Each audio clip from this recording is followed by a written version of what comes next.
آگے 6 ہجری جو ہے وہ شروع ہوتی ہے. اس کے اندر جو سب سے اہم چیز ہے وہ صلح حدیبیہ کا واقعہ ہے. صلح حدیبیہ کے واقعے کی ابتدا اس طرح سے ہوئی کہ حضور اقدس صلی اللہ علیہ وسلم کو ایک خواب دکھایا گیا کہ آپ جو ہے وہ عمرہ کر رہے ہیں اپنے صحابہ کرام کے ساتھ. عمرہ کرنے کے بعد جو ہے وہ آپ نے سعی بھی کی ہے اور حلق بھی کیا ہے، اور کچھ لوگ جو بال کٹوا رہے ہیں اور کچھ جو ہے وہ سر مڈا رہے ہیں. تو یہ خواب آپ صلی اللہ علیہ وسلم کو جو دکھایا گیا، اس خواب کا تذکرہ آپ صلی اللہ علیہ وسلم نے اپنے صحابہ سے کیا، اور پھر اس بات کا جو ہے یعنی فیصلہ فرمایا کہ ہم لوگ جو ہے وہ عمرے کے لیے جائیں گے. تو ذی قعدہ کی 1 تاریخ کو حضور اقدس صلی اللہ علیہ وسلم کے ساتھ جو ہے 1,500 لوگ عمرے کے لیے مدینہ منورہ سے چلے. ذوالحلیفہ جو مدینہ سے کچھ باہر جگہ ہے، وہاں پہ آپ صلی اللہ علیہ وسلم نے جو ہے عمرے کا احرام باندھا، اور جو 7 جانور تھے، جو بھیڑ بکریاں تھیں، ان کے گلے کے اندر قلادے ڈالے کہ یہ جو پتہ ہو کہ ہدی کے لیے ہم جو ہے قربانی کے لیے جانور لے کے جا رہے ہیں. اور جو اونٹ تھے ان کی جو کوہان ہوتی ہے اس کو چیر کے نشان لگاتے ہیں کہ یہ اونٹ جو ہے اب یہ قربانی کے لیے ہدی کا جانور ہے، یہ اونٹ جو ہے یہ بھی قربانی کے لیے جا رہا ہے. تو اس طرح سے جو یعنی آپ نے احرام بھی باندھا اور یہ جانوروں کو بھی ساتھ لیا، ان کو بھی نشان بھی لگایا، تاکہ یہ بات واضح ہو جائے کہ ہمارا یہ سفر جو ہے کسی جنگ کے لیے، لڑائی کے لیے نہیں ہے، بلکہ یہ تو ہم جو ہے وہ بیت اللہ، کعبۃ اللہ کا جو ہے طواف اور عمرہ جو اس کے لیے جو غرض سے جا رہے ہیں، جس کو 6 سال سے مشرکین نے روکا ہوا تھا، کیونکہ آپ صلی اللہ علیہ وسلم کی ہجرت کو 6 برس ہو چکے تھے، اور 6 برس سے جو ہے مسلمانوں کو اس بات کا موقع نہیں ملا تھا کہ وہ بیت اللہ جائیں، اس کی زیارت کریں اور وہاں پہ عمرہ کریں. تو یہ 6 سال کے بعد اس نیت سے جو 1,500 لوگ حضور اقدس صلی اللہ علیہ وسلم کی مائیت کے اندر چلے. اب راستے میں جب سفر فرما رہے تھے آپ صلی اللہ علیہ وسلم، آپ کے ساتھ آپ کی ام المؤمنین حضرت ام سلمہ رضی اللہ عنہا تھی، آپ کی زوجہ محترمہ حضرت سلمہ رضی اللہ ام سلمہ. تو آپ کو یہ خبر ملی جاسوس کے ذریعے سے کہ جو مشرکین ہیں انہوں نے اس بات کا ارادہ کیا کہ وہ آپ کے ساتھ جو ہے وہ لڑائی کریں گے اور آپ کو عمرہ نہیں کرنے دیں گے. اس بات پہ آپ صلی اللہ علیہ وسلم نے جو باقی جو صحابہ تھے جو ساتھ تھے ان سے مشورہ کیا کہ کیا ہمیں ان کے ساتھ جو ہے پہلے لڑائی کر کے ان کا جو ہے وہ طے کرنا چاہیے ان کا معاملہ، یا ہمیں ان کے ساتھ لڑائی نہیں کرنی چاہیے. اور لڑائی کرنے کا ویسے بھی نہیں تھا، چونکہ ساتھ جو ہتھیار تھے وہ زیادہ نہیں لے کے آئے تھے، سوائے اس کے کہ ایک تلوار جو ہے وہ ساتھ تھی، جو کہ سفر میں لوگ اپنی حفاظت کے لیے ساتھ رکھتے تھے. تو صحابہ حضرت ابوبکر صدیق رضی اللہ عنہ کہ یا رسول اللہ صلی اللہ علیہ وسلم، ہم لوگوں کا غرض جو ہے وہ تو عمرہ کرنا ہے، ہم تو کسی کے ساتھ جو جنگ اور جہاد کے لیے جو آئے نہیں. تو اس لیے جو ہماری میرا مشورہ یہ ہے کہ جو ہماری غرض ہے عمرہ کرنا، اسی کو ہم یعنی پیش نظر رکھیں اور کسی کے ساتھ تعارض نہ کریں. تو آپ صلی اللہ علیہ وسلم نے یہ رائے کو پسند فرمایا اور سفر کرتے رہے. اور راستے میں جب مکہ مکرمہ کے قریب پہنچے تو وہ شاہراہ جو کہ مدینہ سے مکہ مکرمہ کی طرف جاتی ہے، اس شاہراہ پہ حضرت خالد بن ولید جو اس وقت تک مسلمان نہیں ہوئے تھے، وہ مشرکین کی طرف سے 200 جو یعنی گھوڑ سوار تھے ان کو لے کے اس قافلے کو روکنے کے لیے پہنچ گئے. اور اتنے آمنے سامنے ہو گئے کہ جب نماز پڑھ رہے تھے ظہر کی، تو خالد بن ولید کا جو لشکر ہے وہ مسلمانوں کو دیکھ رہا تھا، اور انہوں نے اپنے لوگوں سے کہا بھی کہ مسلمان جو ہے قیام اور رکوع اور سجدے کے اندر مشغول تھے، اور جب یہ سجدے میں گئے تھے تو ہمیں ان کے اوپر جو حملہ کر دینا چاہیے تھا. تو اب یہ نماز تو ان کی نکل گئی، اگلی نماز آئے گی تو اس پہ ہم جو ہے وہ ان کے اوپر حملہ کریں گے. تو اگلی نماز عصر کی تھی، وہ نماز آپ صلی اللہ علیہ وسلم نے صلاۃ الخوف کے طور سے پڑھائی کہ آدھا لشکر جو ہے وہ حفاظت کے لیے کھڑا رہا، اور آدھے لشکر نے آپ صلی اللہ علیہ وسلم کے پیچھے نماز پڑھی. پھر وہ جو لشکر کا حصہ جو ہے مسلمانوں کی چوکیداری پہ کھڑا تھا، اس نے آپ صلی اللہ علیہ وسلم کے ساتھ شامل ہو کے عصر کی نماز جو ادا کی. اور پھر آپ صلی اللہ علیہ وسلم نے یہ حکمت عملی اختیار فرمائی کہ راستے کا وہ حصہ جس کے اوپر حضرت خالد بن ولید اپنے لوگوں کے ساتھ راستہ روکے کھڑے تھے،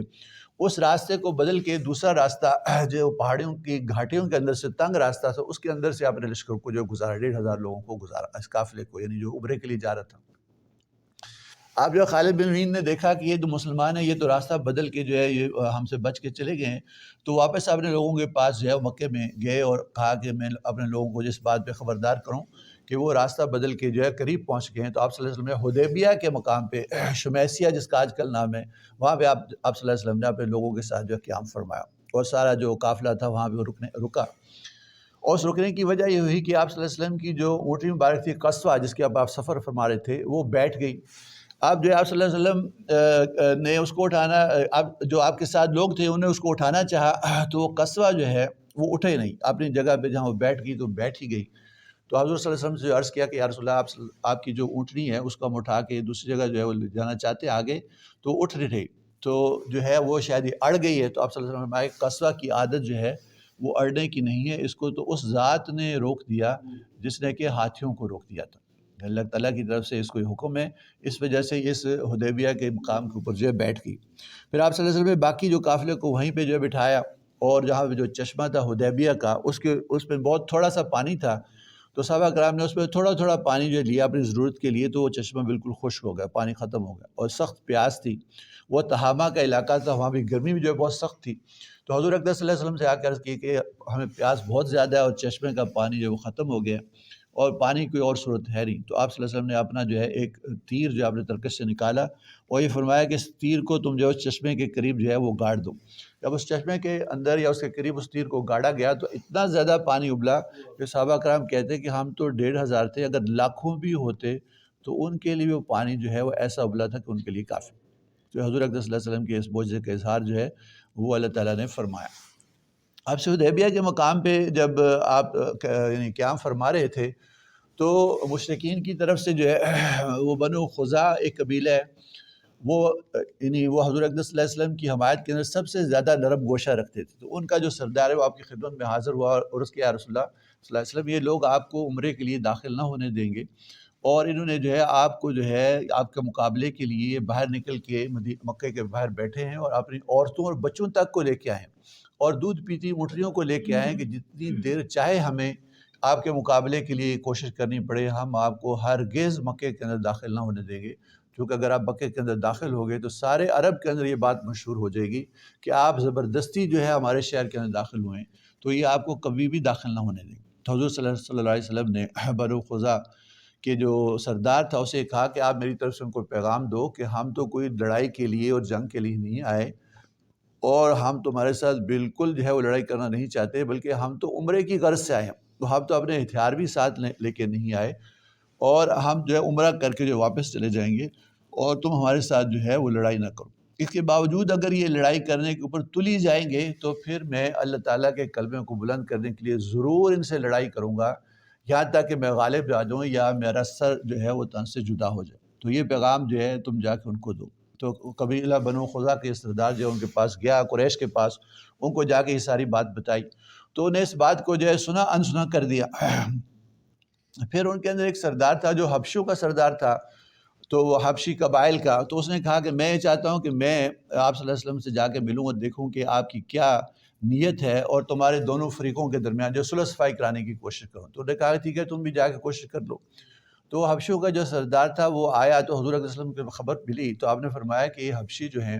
یہ ہدی کے جانوروں کی بڑی تعظیم کرتے ہیں، کہ وہ جانور جو قربانی کے لیے عمرہ کرنے والا یا حج کرنے والا ساتھ لے کے آتا ہے، تو ان حبشی قبائل کو ان جانوروں کی بڑی تعظیم ہے، تو تم ایسا کرو کہ جو ہدی کے جانور ہیں ان کو کھڑا کرو اور ان کو اس سردار کے سامنے کر دو، خود بھی تلبیہ پڑھو۔ تو صحابہ کرام نے ایسے ہی کیا، تو اسے دیکھا کہ یہ تو اتنے سارے جانور جو ہے وہ ہدی کے آئے ہیں، اور یہ سارے لوگ جو ہے وہ تلبیہ پڑھ رہے ہیں، تو وہ خود ہی شرمندہ ہو کے واپس چلا گیا حبشوں کا سردار۔ تو اس نے جا کر ان سے کہا کہ دیکھو وہ تو اتنے نیک ارادے سے آئے ہیں، اور اتنے وہ جانور ساتھ لے کے آئے قربانی کے لیے، اور تم ان کو کیوں روکتے ہو؟ تو ان کا راستہ جو ہے وہ چھوڑ دو اور ان کو جو ہے عمرہ کر دے دو۔ تو انہوں نے اس سے بڑی بدتمیزی کے ساتھ جو ہے وہ پیش آیا، اور انہوں نے کہا کہ تم جو ہے جنگلی شخص ہو، تمہیں کیا پتہ کہ یہ جنگ اور صلح جو کیا ہوتی ہے، ہم ان کو جو ہے نبڑ لیں گے اور ان کے ساتھ جو ہے وہ دیکھ لیں گے کیا کر رہے ہیں۔ تو اس بات کے اوپر جو حبشی قبائل کا سردار تھا وہ بہت ناراض بھی ہوا،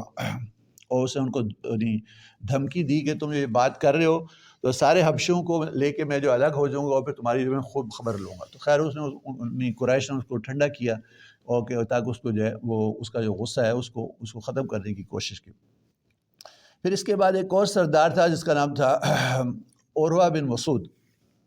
یہ بعد مسلمان بھی ہوئے۔ تو عروہ بن مسعود کو انہوں نے کہا کہ میں جاتا ہوں جا کے خبر لیتا ہوں کہ کیا معاملہ ہے۔ بنو ثقیف کا یہ ثقفی تھے، یہ بنو ثقیف کے یہ سردار تھے۔ تو عروہ بن مسعود جو ہے وہ آئے اور حضور اقدس صلی اللہ علیہ وسلم سے بات کی کہ اے محمد صلی اللہ علیہ وسلم، کبھی ایسا نہیں ہوا کہ عرب کے اوپر کوئی شخص جو حملہ آور ہوا ہو، اس نے عرب کو سب کو ہی ختم کر دیا ہو، تو آپ بھی ایسا نہ کر سکیں گے کہ آپ کوشش کر کے بھی جو ہے ہم لوگوں کو جو ہے وہ ختم نہیں کر سکتے۔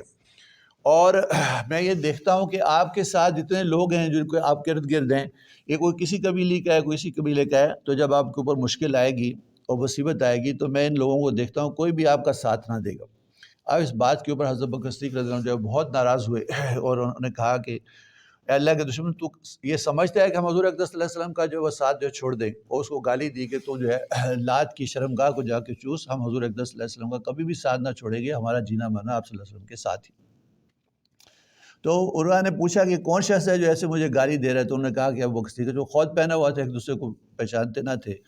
تو انہوں نے کہا کہ ابو بکر کا میرے اوپر جو ایک احسان ہے، اگر وہ میرے اوپر احسان نہ ہوتا تو اس کی گالی کا میں ضرور اس کو بدلہ دیتا۔ تو اس دوران میں وہ بات کر رہا تھا تو اپنا ہاتھ جو حضور اقدس صلی اللہ علیہ وسلم کی داڑھی کی طرف لجاجت کے طور سے جو بڑھا رہا تھا، کہ جیسے بات کرتے ہوئے ہاتھ داڑھی کی طرف بڑھاتے ہیں۔ تو اس کا بھتیجا جو تھا وہ بھی حضور اقدس صلی اللہ علیہ وسلم، وہ مسلمان تھا، آپ صلی اللہ علیہ وسلم کے جب وہ سرانے جو کھڑا تھا، تو بار بار جو ہے اپنی جو تلوار ہے اس کا جو دستہ اپنے چچا کے ہاتھ میں مار رہا تھا کہ تم مشرک ہو، حضور اقدس صلی اللہ علیہ وسلم کی طرف جو ہے ہاتھ نہ بڑھاؤ۔ تو جب اس نے یہ بات کہتے ہوئے دستہ مارا تلوار کو اس کے ہاتھ پہ کہ اپنا ہاتھ جو ہے پیچھے رکھو، تو اس نے کہا کہ یہ کون ہے؟ کہ یہ تمہارا بھتیجا ہے۔ تو اس نے جو ہے اس کو برا بھلا کہا۔ خیر وہ بیٹھا رہا، پھر اپنے لوگوں کے اندر جو واپس ہوا، اور جو حضور اقدس صلی اللہ علیہ وسلم کے ساتھ جو سلوک تھا آپ کے صحابہ کرام کا، اس کو اس نے بیان کیا۔ اس نے کہا کہ میں بڑے بڑے بادشاہوں کے درباروں میں گیا ہوں، روم اور فارس میں بھی گیا ہوں، کسریٰ کے دربار میں بھی گیا ہوں اور سارے نجاشی کے دربار میں گیا ہوں۔ میں نے دیکھا ہے کہ وہاں پہ جو بادشاہ ہیں ان کے دربار میں ان کے جو درباری اس کے ساتھ ان کی کیسی عزت کرتے ہیں، میں نے سب چیزیں دیکھی ہیں۔ لیکن حضور اقدس صلی اللہ علیہ وسلم کے صحابہ کرام جو آپ کی عزت اور تکریم کرتے ہیں، ایسی عزت اور تکریم کرتے ہوئے میں نے کبھی کسی کو نہیں دیکھا کہ آپ صلی اللہ علیہ وسلم جب بات کرتے ہیں تو سارے جو ہے غور سے آپ کی بات کو سنتے ہیں۔ جب آپ کسی بات کا حکم کرتے ہیں تو ہر ایک جو ہے بڑھ چڑھ کے آپ کا جو فرمان ہے اس کو پورا کرنے کی کوشش کرتا ہے۔ آپ صلی اللہ علیہ وسلم جب تھوک پھینکتے ہیں تو اس تھوک کو کوئی زمین پہ نہیں گرنے دیتا، اس کو اپنے ہاتھوں پہ لیتے ہیں اور اپنے جسم کے اوپر ملتے ہیں۔ آپ صلی اللہ علیہ وسلم جب وضو کرنے لگتے ہیں تو یہ آپس میں لڑ پڑتے ہیں کہ آپ کے وضو کا پانی جو ہے اس کو حاصل کرے اور برکت کے لیے اپنے جسم کے اوپر جو ہے ملیں۔ اور پھر اس نے جو ہے قریش کو یہ مشورہ دیا کہ تم جو ہے ان کے راستے سے ہٹ جاؤ،